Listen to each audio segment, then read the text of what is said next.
Om Sahana Bhavatu Sahana Bhunaktu Sahaviryam Karavavahai Tejasvinavadi Tamastu Vishavahai. Om Shanti Shanti Shanti.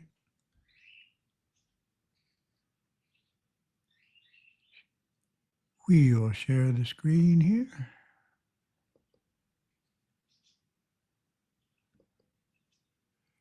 Very good.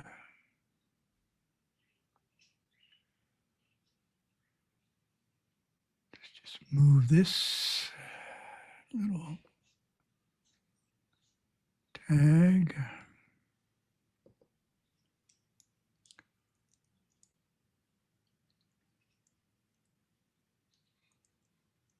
Okay, here we are, our first topic. So this is it's a different pattern. I have one keynote for Singapore and a different one for California to kind of catch us up for last weekend.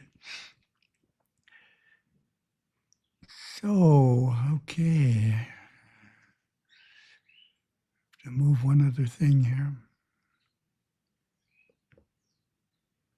Move that over there.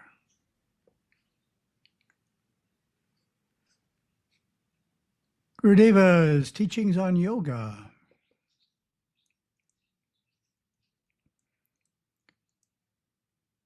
In Hindu scripture, the earliest usage of the term yoga as applied to spiritual endeavor has the meaning of the control of the mind and senses. Didn't mean union, didn't mean hatha yoga. It meant the control of the mind and the senses. It was the only use of the word yoga originally. And that is the essence of the term yoga in Patanjali's Yoga Sutras.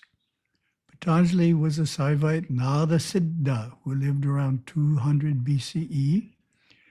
In his famed spiritual text, the Yoga Sutras, he codified the ancient yoga philosophy which outlines the path to enlightenment through purification, control, and transcendence of the mind. So by saying he codified, we mean he didn't originate it.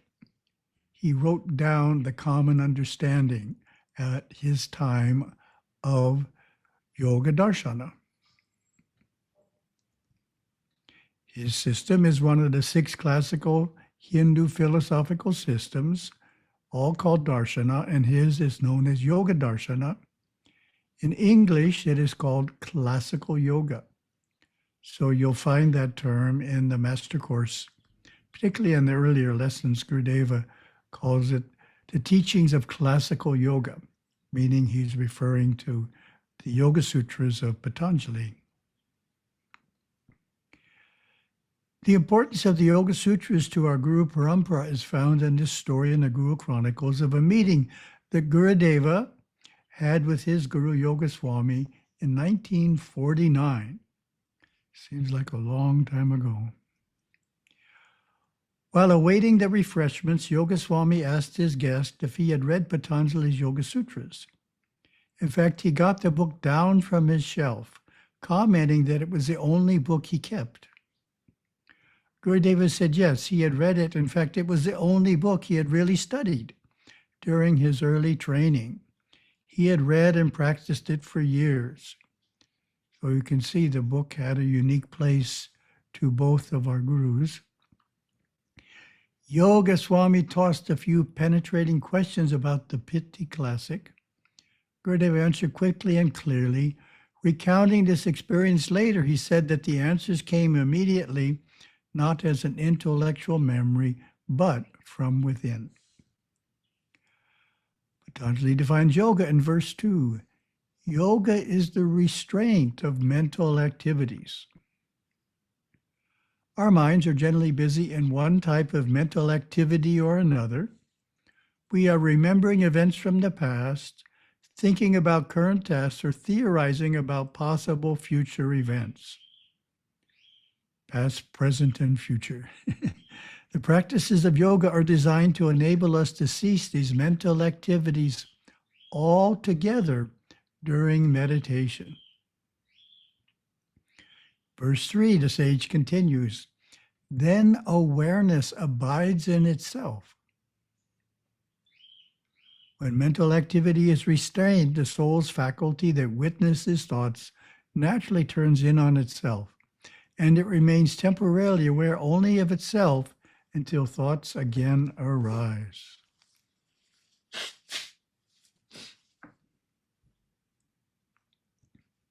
Verse 4, at other times, awareness takes on the form of the activities.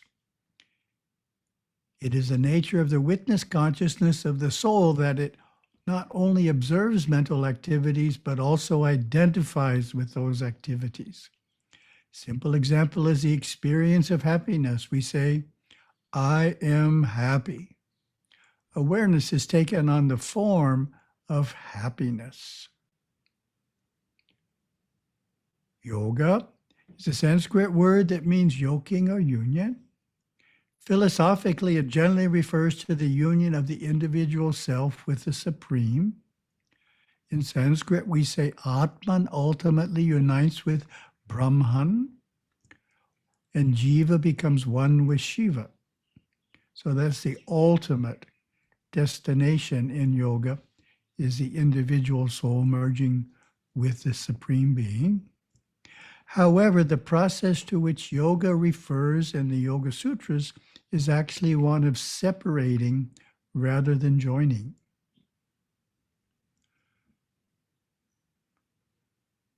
And that's a question to you. What does it mean to say that yoga refers to separation?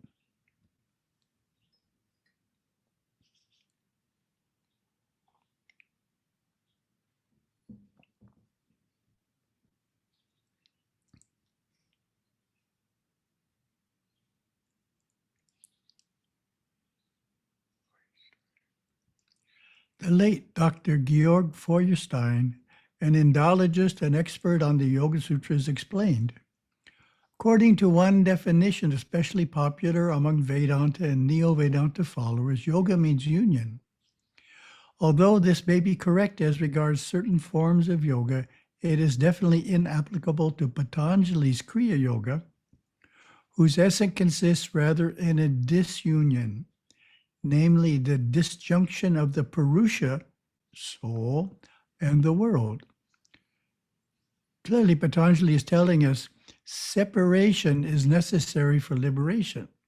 In the Yoga Sutras, he does not address the idea of the ultimate union. Here is Gurudeva's perspective on this concept.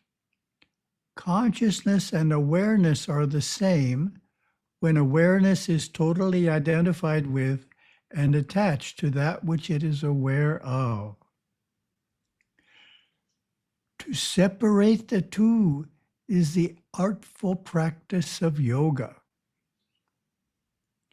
Naturally, the Shumchef language is needed to accomplish this. When awareness is detached from that which it is aware of, it flows freely in consciousness. A tree has consciousness. Awareness can flow into the tree and become aware of the consciousness of the tree. In a chapter in Merging with Shiva entitled The Story of Awareness, Gurudeva develops this idea further by stating that consciousness or mind is stationary and awareness travels through it. Quote, visualize a little ball of light. There it is there on the screen. We'll call that man's individual awareness, and that light is shining right out from his eyes, and this little ball of light is going through the mind. It's going through the area of the mind that's always unhappy. It's going through the area of the mind that's always dreaming. It's going through the area of the mind that's delightfully happy. The area of the mind that's in absolute bliss. The area of the mind that's absolutely in jealousy all the time. The area that's in fear all the time. Many people live in this area of the mind. It is quite crowded with lots of balls of light there. This ball of light flows through the area of the mind that's in resentment. It's like a churning ocean. It's a delightful place to be in, especially if you're a little ball. You get bounced all around. There, it's bouncing. Then there's the area of the mind that is completely peaceful and always been peaceful. No mood or emotion has ever been in it to ruffle it, because that's the peaceful area of the mind. The one who meditates seeks out this area to become aware in. Man's individual awareness is just like this little ball of light, and it's like a camera. It photographs, it registers, it understands. It is pure intelligence. Man knows where he is in the mind, but the first step in awakening on the path of enlightenment is to separate awareness from that which it is aware of. So we just separated awareness from happiness. In 1968, Gurudeva was striving to teach meditation in a serious way to a group of his advanced students who had traveled with him to Europe. He was frustrated in trying to use English and Sanskrit words to describe subtle states of deep superconsciousness he wished to share. This culminated in a thought. Quote, the feeling began to come that what was really needed was another language, a new, fresh language. One giving me a vocabulary that we could use to accurately describe inner states of consciousness, unquote. As I, referring to me, wrote in the introduction to 12 Shum Meditations, Gurudeva discovered within superconsciousness the Shum Chief language as a result of his desire to give precise descriptions for the various realms of meditation. The uniqueness of the Shum language is that it gives us specific words, technical terms, so to speak, for different meditative experiences. It's much easier to grasp a concept when there is one word to convey it than talking about the concept in a rambling way, because no single word conveys it. 12 Shum Meditations tells the story of the Shum Chief language, provides 12 specific meditations called Mamsani on some of Gurudeva's central meditative concepts. To stress the importance of the Mamsani, he had all 12 carved into the stone pillars of Yerevan Temple. As the granite temple is designed to last for 1,000 years, he assured that at least for the next millennium, this central aspect of his teachings would not be forgotten. Patanjali's system of yoga is referred to as Ashtanga Yoga, as well as classical yoga, and also Raja Yoga.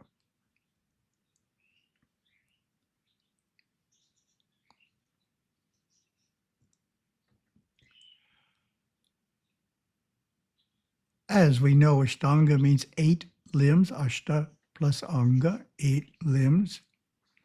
And the tree in the painting has 8 branches to symbolize these 8 limbs. Patanjali's system is a gradational one, meaning that we take up a new practice only after having accomplished a certain mastery of the previous one. So that's just like Saiva Siddanta, Charya Kriya Yoga Jnana. We take up the new pada only after mastery of the previous one. So the same in the Ashta limbs. We take up a new limb only after mastering the previous ones. That's the theory. We all know the limbs: yama, ethical restraints; niyama, religious observances; asana, yogic posture; pranayama, breath control; pratyahara, sense withdrawal; dharana, concentration; dhyana, meditation; and samadhi, ecstasy or oneness. This chart points out the gradational nature by grouping the first 2 limbs as being of a moral nature, the next 3 of a physical nature, the next 2 of a mental nature, and the last being of a purely spiritual nature. It's a very helpful way of thinking about them.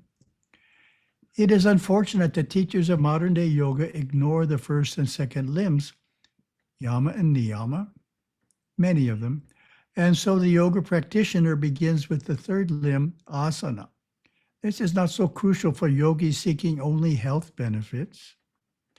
However, it is highly problematic for practitioners who pursue the ancient discipline in hopes of reaping deep spiritual benefits, who have higher consciousness as the goal of their yoga practices. Skipping the yamas and niyamas, which provide a foundation of good character, obstructs the mystical process they can achieve and sustain. In this regard, a modern exponent of Hatha Yoga, B.K.S. Iyengar, cautioned, practice of asanas without the backing of yama and niyama is mere acrobatics. Mere acrobatics. Continuing the quote, yama and niyama control the yogi's passions and emotions and keep him in harmony with his fellow man. Nicely said. Gurudeva explained this idea. To build character to act in accordance with the yamas, a person has to realize that, having acted instinctively, he experienced consequences that he does not want to experience again. So now he realizes that he should follow these restraints and not go through those consequences again. This is the foundation. Without this foundation, there is no spiritual growth, no fruit. Trying to realize the highest realizations before laying this foundation would be like taking a lime tree that was cut off from its roots and putting it into a bucket and expecting it to bear fruit. Of course, it will not.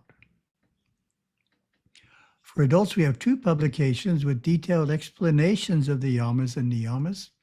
They are Yoga's Forgotten Foundation and Living with Shiva, chapters 2 through 9.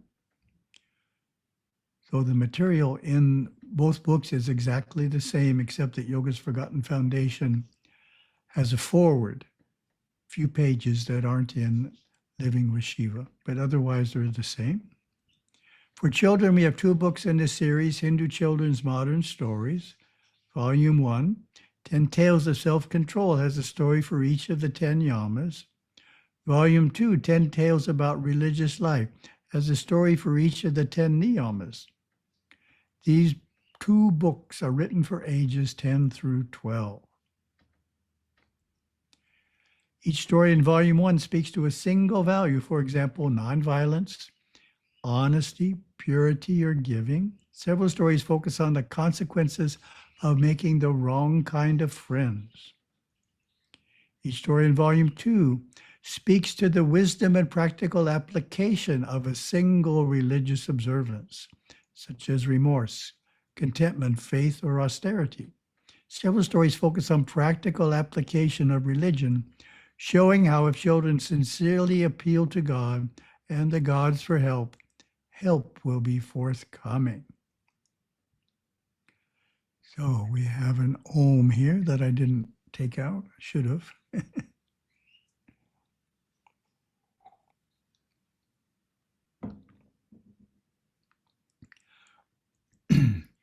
Second topic, our series on Path to Shiva. Question, what is Saiva Siddanta? How, in a simple way, would you answer that question?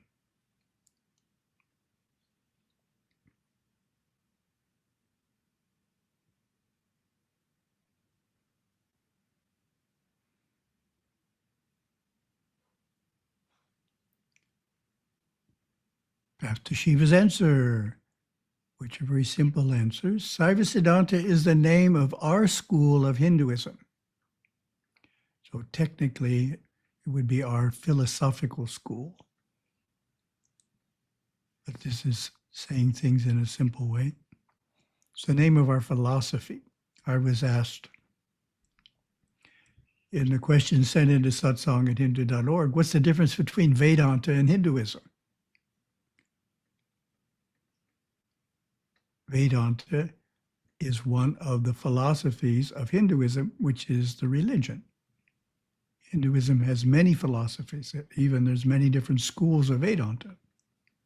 So we have the religion and we have the philosophies.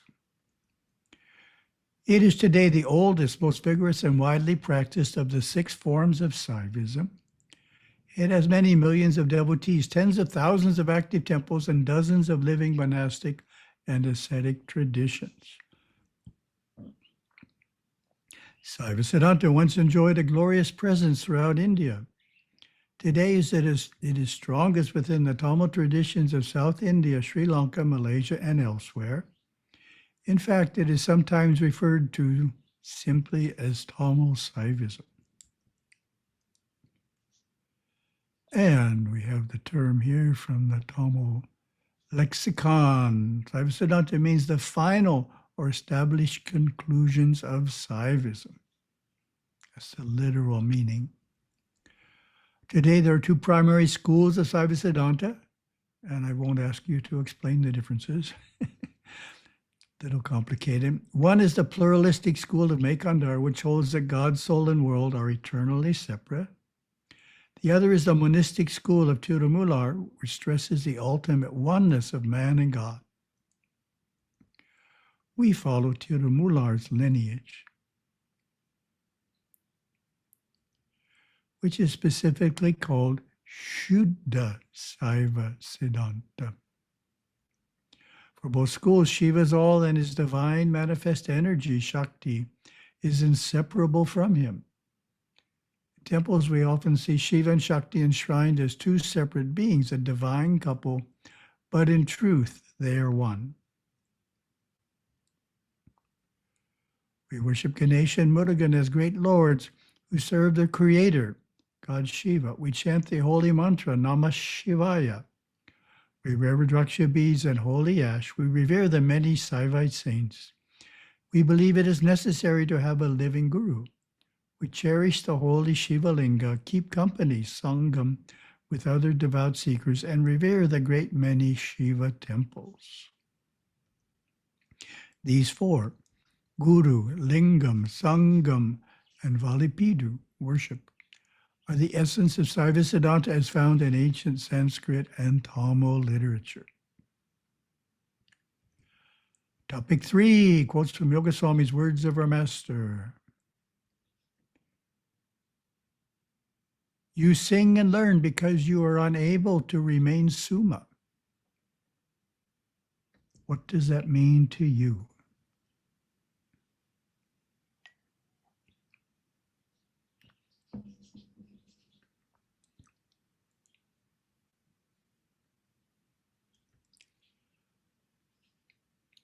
Yoga Swami is stating that remaining Summa is a higher practice than singing and learning. We don't want to give up singing and learning, but we need to realize that remaining Summa is a higher practice than either one that eventually we need to take up when we are ready. As age advances and knowledge increases, go up and up. If you look down, you will see only name and form. What does that mean to you?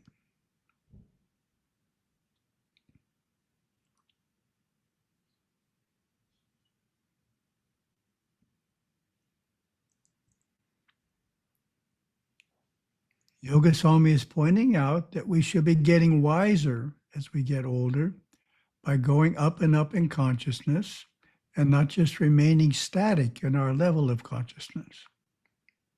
So that's the idea of Hinduism. We don't remain static. We don't reach a certain level of consciousness from our age 50 and just remain happy sustaining it the rest of our life. No, we keep trying to go even higher in consciousness as we get older. Gives us something meaningful to do in our retirement.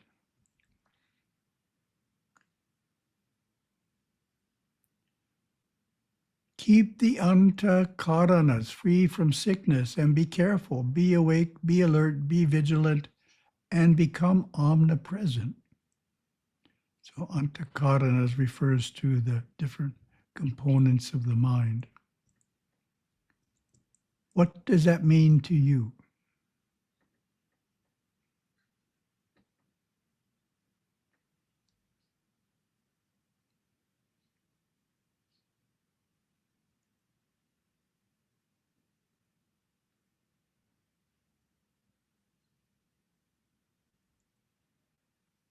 Yoga Swami is impressing the idea that each of us can actually become omnipresent. We tend to think of that as something that's way beyond what we can do. I remember I wrote a publisher's desk. It says, it's entitled, Claim Your Omnipresence. Gives a few examples of how you can claim your omnipresence. If you're walking, you can try and be where you are as well as, say, at the end of the block. Project your awareness to the end of the block and try and be in both places. It's a way of stretching your thoughts, stretching your concept, your perspective that you're just in one place. You're actually everywhere, and you're actually everything. That's what Yoga Swami keeps saying over and over again. How many of us are here? There's not 5, there's not 10, there's just 1. So thank you very much. Hope the new camera and microphone worked okay for you.